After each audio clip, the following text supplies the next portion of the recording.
Nous sommes en direct avec Jean-Frédéric Poisson, député UMP des Yvelines, vice-président du Parti chrétien-démocrate, parti de Christine Boutin. Bonsoir Monsieur Poisson, merci d'être en direct avec nous sur BFM TV. On le voit ce soir, les réactions sont très fortes.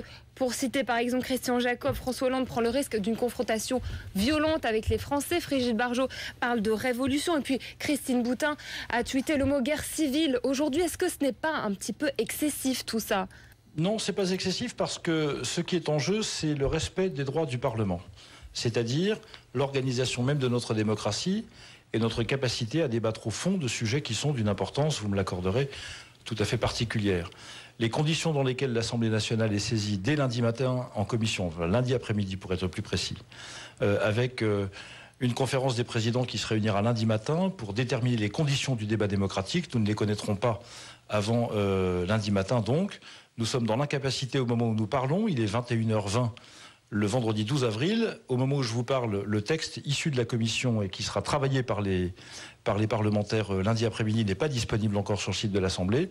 Donc c'est un passage en force du gouvernement très clairement qui veut à la fois faire oublier l'affaire Cahuzac et à la fois passer en force et plomber la manifestation du 26 mai qui évidemment dans ces conditions n'aurait plus lieu d'être. Jean-Frédéric Poisson, un passage en force, il n'y a pourtant rien d'illégal, que ce soit le vote à main levée au Sénat ou le fait d'inscrire à l'ordre du jour. Bien sûr, non, le vote à main levée au Sénat n'a absolument rien d'illégal, personne n'a dit ça, en tout cas pas moi. Le fait d'inscrire dès lundi après-midi en commission le texte à l'Assemblée n'a rien d'illégal, je ne l'ai pas dit non plus. Je dis simplement que sur un sujet de cette importance, il y a deux aspects. Le premier aspect, c'est que la Constitution garantit au Parlement la possibilité d'examiner dans des conditions normales les textes quels qu'ils soient. Or, je prétends que, avec une conférence des présidents de l'Assemblée qui se réunit lundi matin à 9h, avec un dépôt d'amendement qui nous est fixé lundi matin à 11h, pour débattre en commission lundi après-midi à 16h, sur un texte de cette importance, avec 17 articles encore qui sont en débat, je prétends que les conditions ne sont pas réunies pour que l'Assemblée travaille dans des conditions normales.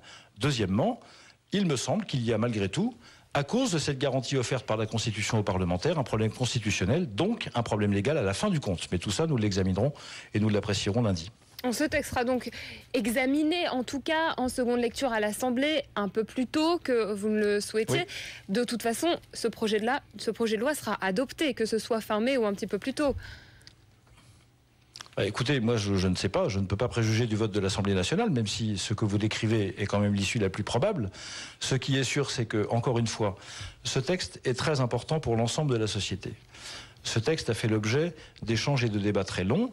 Il a été assez largement modifié par le Sénat, contrairement à ce que peut-être l'opinion française croit.